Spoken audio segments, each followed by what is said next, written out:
یاری کەفتەی دووەمی خولی تازە پێگەشتوانی کوردستان چەمچەماڵ میوانداری چوار قوڕنەی کرد هەردوویانە بەمبەستی بەدە زنانی سێخاڵ یارەکە و قەرەبووکردنەوە یاری ڕابردویان هاتنە نێو یاریکە گێمەکەم یارەکە هەردوویان ئاسێکی مام ناوەندیانە بوو بەڵام هێرشەکانیانی میوان بۆ سەر تۆڕی گۆڵی خاوەن ماڵ زیاتر بوو سەر ڕای لە دەزانی چەندین لەلایەن یاریزانانی هەردوویانە ئەو جێمە بێت تۆمارکردنی هیچ گۆڵێک بە کۆتا لە جێمی دووەمی یارەکە بەمبەستی تۆمارکردنی گۆڵ و دەسەبەرکردنی سێخاڵ یارەکە ڕانێرانی هەردوو تیپ چەند گۆڕانکاریان لە پێگاتی تیپەکان ئەنجامدا تاوای عەبدوڵڵا سەباحی یاریزانی یانی چوار قوڕنە لە خۆشی 57 توانی خۆی بگەێنێتە سەر گۆڵی چەمچەماڵ و گۆڵ یەکەم تۆمار بکات هێرشەکانی چوار قوڕنا بە سەر تۆڕی گۆڵی چەمچەماڵ بەردام بوون و لە خۆشی 70 یارەکە ئەلان عومار بۆ جاری دوم خۆی گەیاندە گۆڵی چەمچەماڵ و گۆڵی دوم و دڵنیای چوار قوڕنەی تۆمار کرد دوام گۆڵەژ یاریزانی چەمچەماڵ هەوڵی زۆریاندا بە گۆڵ بگەن لە خۆشی 82 میران فەرات گۆڵی یەکەمی بۆیانەکەی تۆمار کرد دو جاریارەکە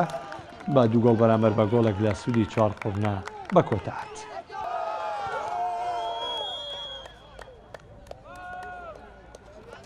سپاس بۆخوای گەورە کامڕۆخوای گەورە سەرکەوتوی کردوین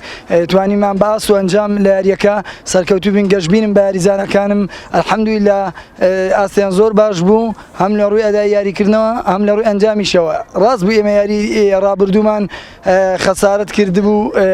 بە سیروانی بەڵام ئەلحەمدولیلا ئەم یاریە تۆڵیان بۆ کردەوە و وایان کرد کە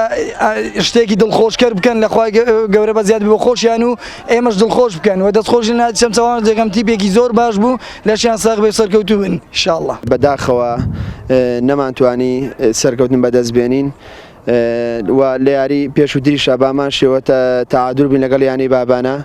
هیوادارین لە یاریەکانی داهاتووە بتوانین سەرکەوتن بەدەست بێنین و ئەو کەم و کوڕیانەی هەیە و هەڵانی کە لە یاری ئەمڕۆ یاری ڕابردووە کردمان ئینشەڵا دووبارە نەبێتەوە بتوانین